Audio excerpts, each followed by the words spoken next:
ہمارے بچپن میں نا ایک کلام پڑھا جاتا تھا، تو کیونکہ پہلے جو نعتیں لکھنے والے تھے وہ علماء حضرات تھے، بزرگ لوگ نعتیں لکھا کرتے تھے۔ اب تو جس کا دل کر رہا ہے وہ نعتیں لکھ رہا ہے، ایسے لگ رہا ہے سب سے آسان کام اب نعت ہی لکھنا ہے، جس کو بزرگوں نے کہا کہ سب سے مشکل کام دھو دھاری تلوار پہ چلنا ہے۔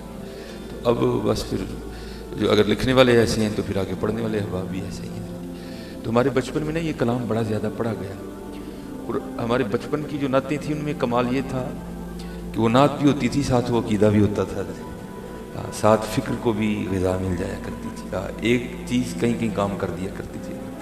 تو ہمارے بچپن کی بڑی مشہور و معروف سی نعت ہے، تو قربان جاؤں وہ کیا تھا، محبوب کی محفل کو محبوب سجاتے ہیں۔ دیکھو نا، کو بات مل گئی نا، میں داتا صاحب نچی، پھر میں منار پاکستان نچی، پھر میں پتہ نہیں کتنے کتنے نچی، یہ پتہ نہیں کیا پڑھ رہے ہیں، انسان کے بچوں والی بات کر رہے ہیں۔ وہ محبوب کی محفل کو محبوب سجاتے ہیں، ایک بات مل گئی، اب دوسری ملنے لگی، وہ کیا، آتے ہیں وہی جن کو سرکار بلاتے ہیں۔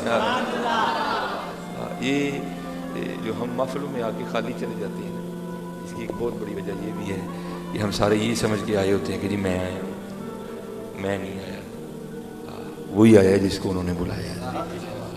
یہ ہمیشہ سمجھا کریں، میں نہیں کہہ رہا کہ یہ ہماری محفل کی بات ہے، کوئی بھی محفل، یہ فلیکس صرف آپ نے نہیں پڑھی ہوتی، یہ اعلان صرف آپ نے نہیں سنا ہوتا، یہ فلیکس بھی سب نے پڑھی ہوتی ہے، اعلان بھی سب نے سنا ہوتا ہے، لیکن آتا وہی ہے جن کو سرکار بلاتے ہیں۔ سرکار، بس کوشش کیا کریں کہ جب بھی آئیں تو میں کو کہیں باہر چھوڑ آئیں، میں نہیں آتا، ہماری کیا ضرورت ہے۔ اور یاد رکھنا جب وہ بند کرنے پہ آتا ہے نا تو بڑا زور والا نا، اس کو بند کرنا آتا ہے حضرت۔ قبلہ مفتی صاحب کی نظر ہے حضرت، کل مجھے ایک بڑا زبردست مشاہدہ ہوا کہ جب وہ بند کرتا ہے تو پھر وہ کس طرح بند کر دیتا ہے۔ وہ ہمارے ایک دوست ہیں، تو وہ عمرے کی سعادت کر کے نا واپس حاصل کر کے واپس تشریف لائے، انہوں نے اپنے گھر میں ایک پرسنل سی محفل رکھی ہوئی تھی، پرسنل سی، چند علماء تھے، چند قرائے عظام تھے، کچھ ان کے اپنے چاہنے والے تھے، 20-25 احباب پہ مشتمل محفل تھی۔ تو آپ کے علم میں اگر آپ کسی زائر کے گھر جائیں، زائر مدینہ ہو، تو آپ کی جو ضیافت کی جائے گی پھر وہ آب زمزم اور کھجوروں سے کی جائے گی، تو وہ سب کے سامنے لائی گئی۔ تو ایک حضرت نے یہ کہا کہ کھجور سے انکار کر دیا کہ جی میں شوگر کا پیشنٹ ہوں۔ تو یاد رکھنا، کبھی مدینے کی کھجور کو انکار نہیں کرنا، مدینے کی کھجور میں تو شفا ہے، کیونکہ نبی علیہ الصلوۃ والسلام کی صحیح حدیث ہے، اسناد صحیح ہیں، نبی علیہ السلام نے فرمایا مدینے کی مٹی میں شفا ہے۔ تو بھائی جو مدینے کی کھجور ہے وہ بھی تو مدینے کی مٹی سے نکلی ہے نا، تو پھر اس میں بھی شفا ہوئی ہے۔ تو بہرحال مجھے بات ان کی اچھی نہیں لگی ہے، لیکن میں خاموش رہا کہ ٹھیک ہے بھائی، پرہیز کا بھی تو حکم دیا گیا ہے، نبی علیہ السلام نے مولا علی کو کھجور کھانے سے منع کر دیا جب آپ عشوب چشم کے مرض میں مبتلا تھے، تو پرہیز بھی ہے، میں کہا ٹھیک ہے۔ تو جب وہ کھانا محفل ہو گئی، بعد میں کھانا آیا، تو کھانے کے اینڈ پہ نا میٹھے میں گاجر کا حلوہ بھی تھا، تو انہوں نے منع کرنے کے باوجود بھی 2 چمچ لگا لی، نہیں میٹھا کھانا چاہیے۔ پھر مجھے سمجھ آئی اس نے مدینے کی کھجور نہیں چھوڑی، اس نے بند کر دی۔ جب وہ بند کرنے پہ آتا ہے تو اسے بند کرنا آتا ہے، وہ اسی لیے جو بڑی سادی بات ہے، اب بزرگ کہتے ہیں وہ ڈنڈا لے کے نہیں مارنے آتا، کیا ہے اندر کا پرزا ڈنگا کر دیتا ہے۔ اس لیے یہ میں باہر پھینک آیا کروں گا، اور یہ تصور لے کے ہاں نماز میں آؤ، ہاں 11ویں شریف میں آؤ، ہاں میلاد پہ آؤ، ہاں اندر آتے ہی شکریہ ادا کیا کرو، بلا لے شکریہ ادا کیا کرو، بلا۔ یہ جو نہیں آ رہے، یہ ایویں نہیں آ رہے، ان کو بلایا ہی نہیں حضرت، ان کو بلایا ہی نہیں۔ یہ ہم جو محفل میں آ کے خالی چلے جاتے ہیں تو پھر کیا ہمیں مروا دیتی ہے، میں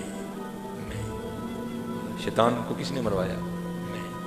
اس نے یہ تو کہا تھا انا خیر من، میں بہتر، خلقتنی من نار و خلقتہ من طین، تو اللہ کو میں تو بڑی ناپسند ہے۔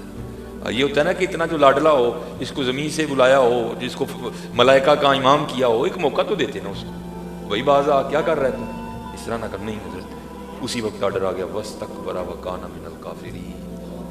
یہ ہمارے معاشرے کا سب سے بڑا المیہ میں، اور جو ہماری آگے ینگ جنریشن ہے نا، ان کی بھی مجھے سمجھ نہیں آ رہی، یہ بھی بس کیا کرتے ہیں، اسٹیٹس ہی لگا دیتے ہیں، بات کی گہرائی میں نہیں جاتے۔ یہ آپ سونگ سکتے ہیں، یہ آتے ہوئے میں بھی تھوڑا سا عطر لگا کے، خوشبو تھوڑی سی آ رہی، اور میں نے کوئی شیشی نہیں ڈھیلی اپنی، 2-4 بوندیں لگائیں گی تو خوشبو آ رہی۔ اب ذرا بابی بلے شاہ کی بات کی گہرائی میں جانا، آپ کیا کہتے ہیں، پھلاں دا تو عطر،